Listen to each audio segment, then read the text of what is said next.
What is going on, everybody? It's your observant lineman here, Uche Nwaneri.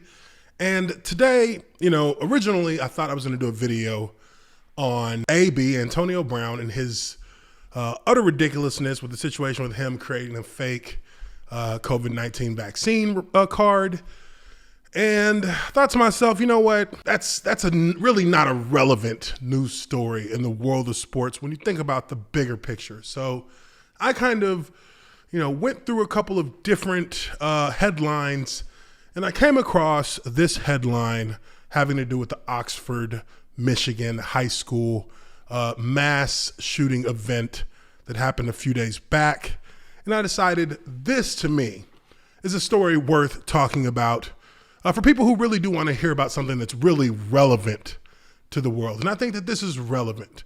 Now, I did go to Barstool Sports and get this article to kind of give you a brief summarization about what happened. And then we're going to talk a little bit about my perspective on it and some of the things that are going on now that I think are really worthy actions being taken in regards to this situation and how it all played out. Now, I'm talking about a young cat by the name of Tate Myre. Tate Myre, high school football player for Oxford High School.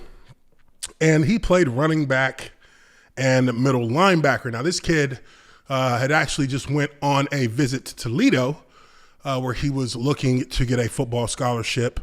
But this kid was involved with the Oxford mass shooting situation. He's one of the 4 people who passed away.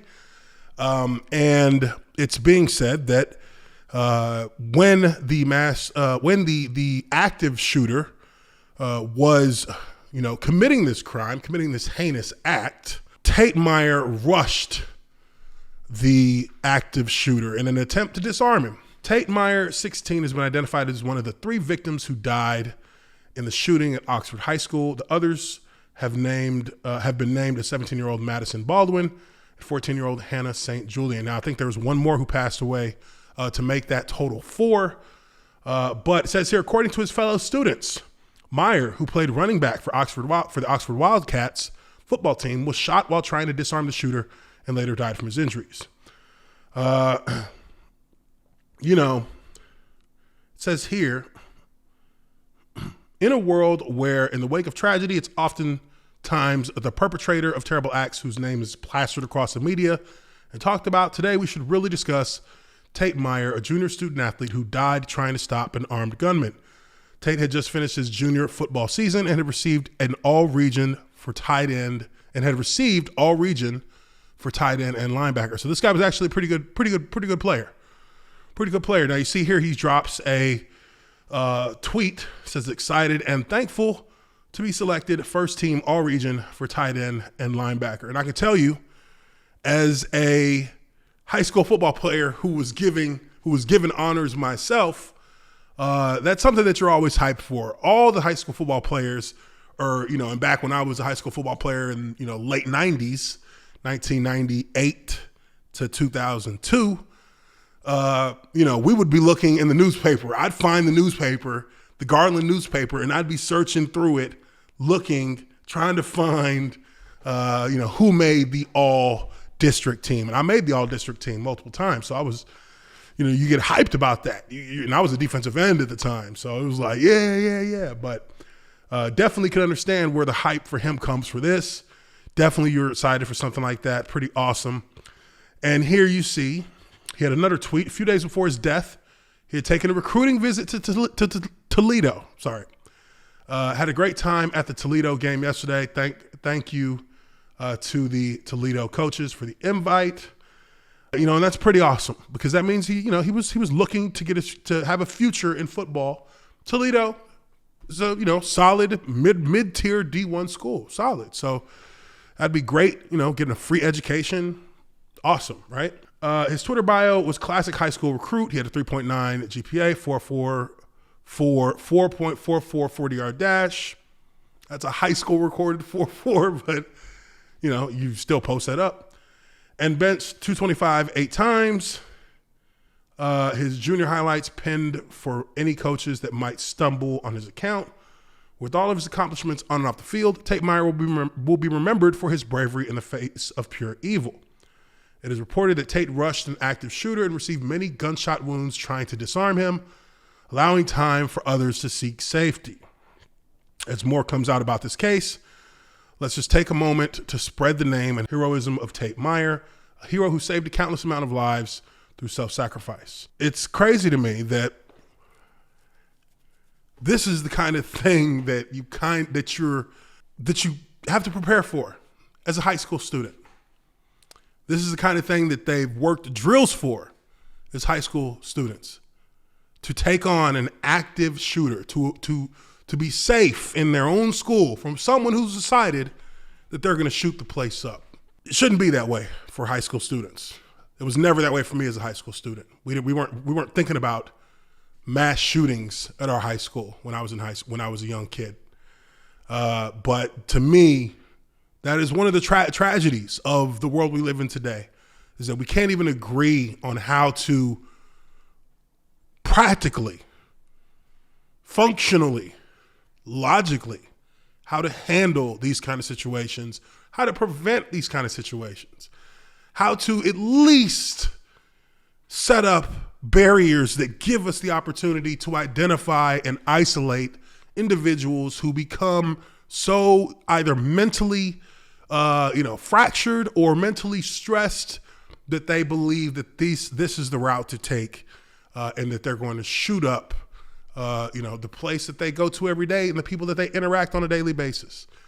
I mean, and I know it's not as simple as we sometimes think it would be, but I truly believe that this being a situation where in today's world, high schoolers have to prepare for their deaths or have to prepare for the possibility of death due to someone coming and shooting up their school, someone who usually is a student of that school going and shooting up their school. I think that that's a terrible tragedy.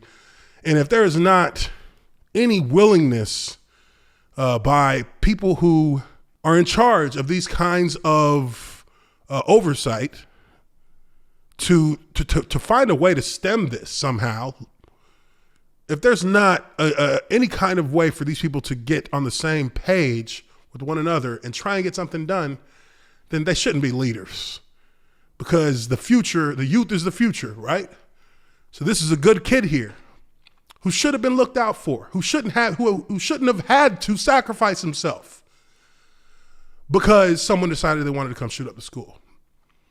I hail this guy as a hero. I think this kid was a hero for sure, but he should have never been in the position of having to self-sacrifice. The fact that that's damn near the default for a lot of youth in our country when it comes to this kind of attack is pretty fucking sad. There's a petition on change.org that needs about 300,000 signatures to get this petition submitted to rename the Oxford Wildcat Stadium to Tate Myre Stadium. I believe that this is something that needs to be done. It says here on Tuesday, 11:30 at around 1 p.m., there was an active shooter in Oxford High School who killed 3 people and injured many more. One of the students was killed in an attempt to disarm the shooter. The student is Tate Myre. Tate Myre is not just a hero to his fellow students at Oxford High School, but a legend. His act of bravery should be remembered forever and passed down through generations.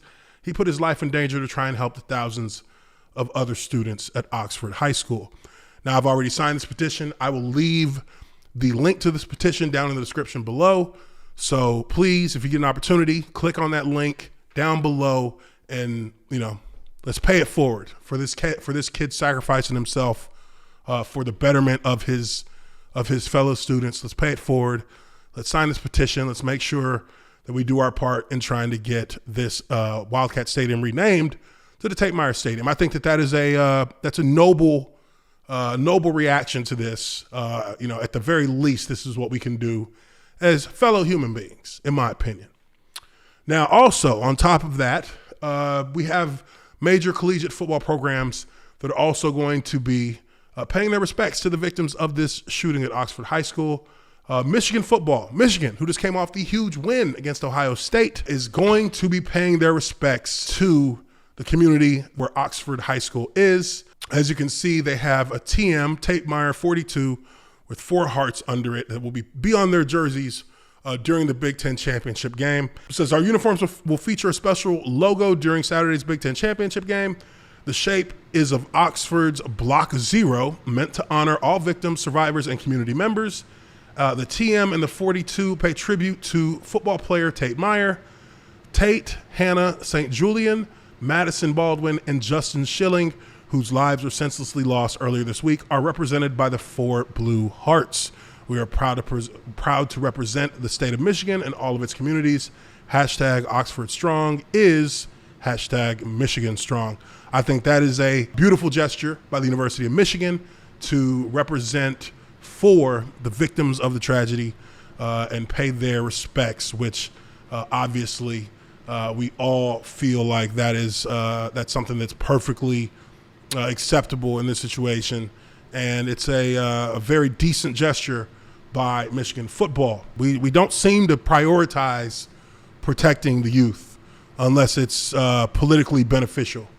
I think that this is something that needs to change. I think that there is a lot that we can do to change it. But first, it comes down to getting on the same page and agreeing that what we're dealing with now is simply unacceptable. There are many details that create a bigger picture of how this tragedy itself was able to occur.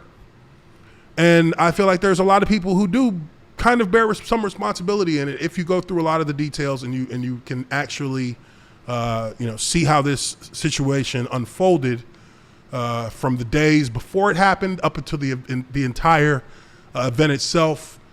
I just don't feel like there's much that you can look at and try to wiggle around what is the underlying factor here. And that's that we do need to, one, begin to take mental health in this country far more serious, because we don't.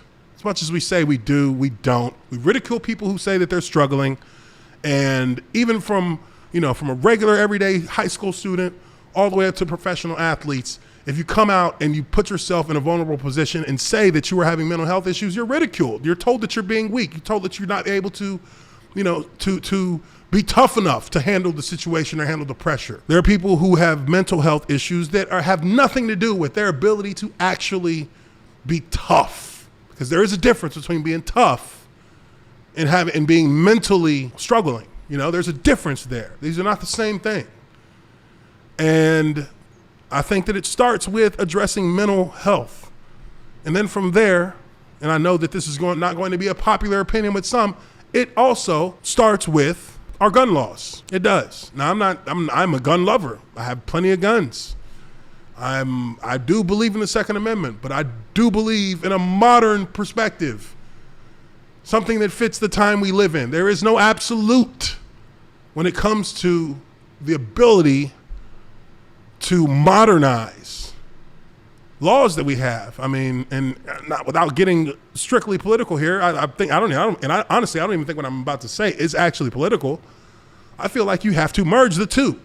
Mental health and gun laws should there should be a connection between those two. There should be a connection between gun laws and mental health. You should have to prove your mental stability before you're allowed to get a gun. Now, in this situation here, the father of the kid who was the shooter, he bought the gun for the kid. The kid was 15 years old. He bought the gun for the kid. He never secured the weapons. And they were warned multiple times about their child fantasizing about killing people with the gun he was bought. And yet, they did not think, let's lock these guns up.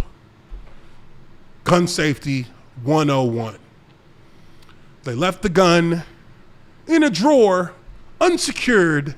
He took the gun. He committed a heinous act with it. And they knew that was a possibility. They do hold responsibility in this, in my opinion. As I digress, I think that Tate Myre should be held up on a pedestal as a young hero for what he did.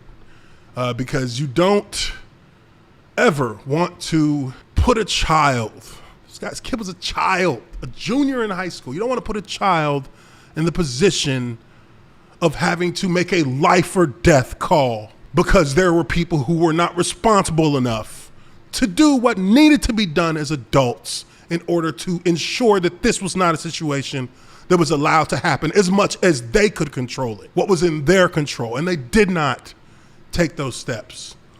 And now that put this young man and 3 others in a position where they had to lose their lives.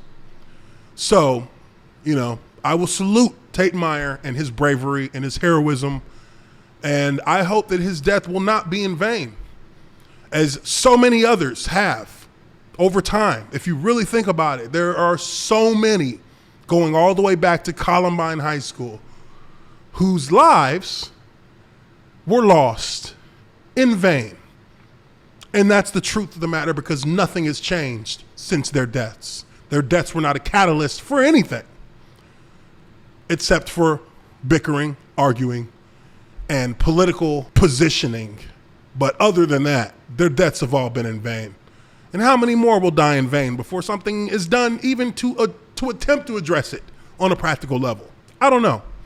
But I know I got 2 kids, 2 little girls, and this is the last fucking thing that I would ever wish on a parent, because that pain is the kind of pain that breaks your soul. It does. So let's hope. I mean, let's hope.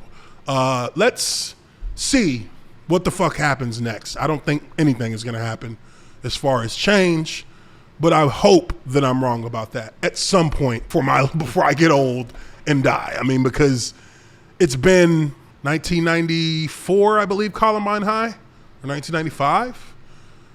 So it's been about 27 years since Columbine High. Nothing's changed. So let's see what happens over the next generation. Rest in peace to those who lost their lives at Oxford High School, and salute to Tate Myre and his bravery.